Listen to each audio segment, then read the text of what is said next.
Hi, Achim from InnerSpace Explorers, and after a couple of years, finally again with Fine. exactly board of directors, InnerSpace Explorers. We see each other not often enough, especially after this Corona time. And at the moment, we are at the Patron Safari in Egypt at Brother Islands, and just came back from a dive and wanted to talk a little bit about Wetnotes and what you put in these Wetnotes, not only what you write in those Wetnotes, but also additional tools, additional equipment, what do you use it for, what's unnecessary, what's necessary, and want to discuss that a little bit. Before we get into the topic, if you like my content, please hit the like button and subscribe. And if you want to discuss things a little bit more in detail or want to participate in the next safari, check out the Patreon channel. All right, talking about Wetnotes, there's these beautiful ISE Wetnotes, also available in black. I'm just kidding, we don't want to sell you Wetnotes, but we want to talk a little bit about what we use them for. So I have a couple of sets, to be honest. So for example, if I'm working on a special project, I have a set of Wetnotes for this particular wreck, project, cave, whatever, because I have all the information for this particular dive site in it, like my deco table, because normally on a wreck you always repeat the same kind of dive, Yeah. so Same here. you have it in there, and then also measurements, tables, maps, etc. I normally have in there, so it's all the information packed together in one, and then I change it out after the project, Yeah. and I have one for teaching and so on. So I mean, same here. Same here. I mean, you were asking me earlier what I had on my Wetnotes that would be different from yours. And the thing is, what I have in my Wetnotes now is not the same thing that I use for teaching, right? Yeah. Because this is more like a personal Wetnotes where I've done several of these dives before. So my old deco plans are here. And like Achim, like you said, you know, these things relatively do not change, right? So there's a lot that can be said about Wetnotes. Actually, a good one, because a lot of people also ask, what should Wetnotes be like?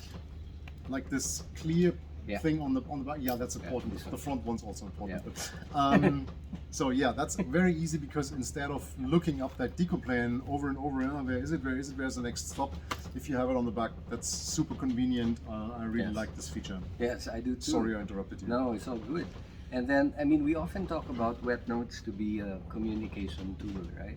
Yeah. But a lot of questions that we get from our students is, what's the difference between Wetnotes and something that's mounted on the wrist? What do you think about that? The wrist-mounted thing, first of all, obviously is limited. It's an additional thing on your arm.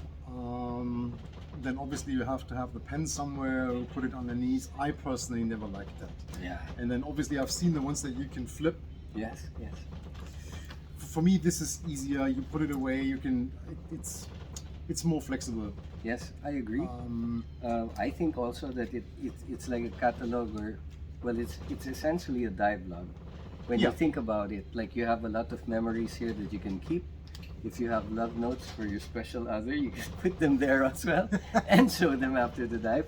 But I think more importantly, the Wetnotes is not only a means of communication that stays with you permanently after the dive, because you don't have to erase it. Yep. It's also some sort of a cheat sheet, if I may say. Yeah. Right? There are a couple of things that you can write down in your Wetnotes that are part of your classes, for example, or part of the things you take away from courses. And if you have them with your gear, you're always ready with it to whip them out and take a look at them. If you forget a formula, or if you forget something that you know is important for that particular dive, or your pre-dive sequence, or whatever you want to call it, right? And you can look it up in your Wetnotes, and it's all there, and it just refreshes you. CNS limits, no decompression times, stuff like that. Yeah. And the funny thing is, most of the time, once you've written it down, you never forget it. Yes. But it's there. Yes. What I also like, for example, just because looking at that profile, if you're familiar with ISE classes and the way we plan our decompression, I always recommend to have this setup here, like pre-written somewhere, so then you can fill in your depths, then your linear times, and then you do the S-curving, if you're not familiar with the way we do it, that probably doesn't make too much sense. But having these 3 columns here, Yes. and then just fill in, makes deco on the fly way easier. And you don't have to remember, okay, what was it there, what was it there, but it's just makes things way more convenient. So also something that I've seen actually quite a few people that have with permanent marker, Yes. these columns in there, and you just take your pencil and fill it in, and then afterwards you can erase it and reuse it. Yeah, but again, those things come in handy. I've seen a couple of fillers for Wetnotes that actually have those columns already written Yeah. out. I mean, go with whatever floats your boat, right? The nice thing again about Wetnotes as a tool for example, a cheat sheet, is that you can actually write with permanent marker, so it doesn't necessarily have to be the pencil all the time. So it stays with you even after several dives, right? Right. Pencil is a good one. Pencil is a good one too. What type of pencil? I'm we curious just- to see what you have. Yeah, we just go with the basic lead perfect. lead type. I mean, I've seen a couple of, I think, can I say the brand Pilot? Right? Yeah. I've seen a lot of Pilot plastic pens made of plastic that you can bring out the lead, Yeah. so it stays sharp, and then you can write it down. But you know, I mean, it's quite difficult. plastic in to the attach ocean. it.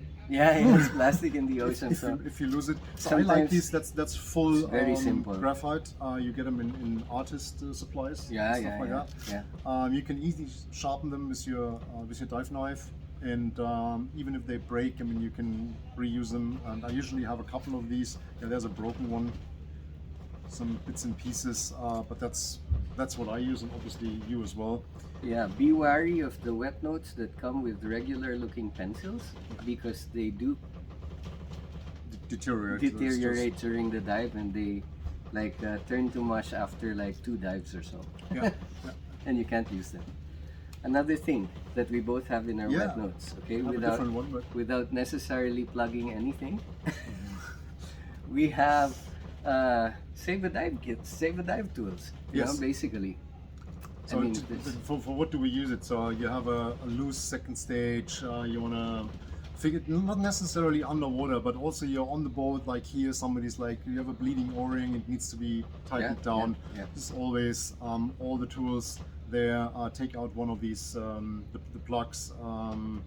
Actually, you could even adjust your second stage with that. So very handy, very universal, and fits nicely into your Wetnotes. I have it here Yep. in the pocket, and Yeah, it's I have mine just like here. almost the same thing from Yeah. a different brand, obviously. Yeah.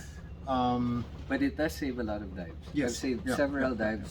You know, in the water, all of a sudden, like a hose comes loose, and you just have to make that quick adjustment, like just to undo it a little and then tighten it when it's depressurized.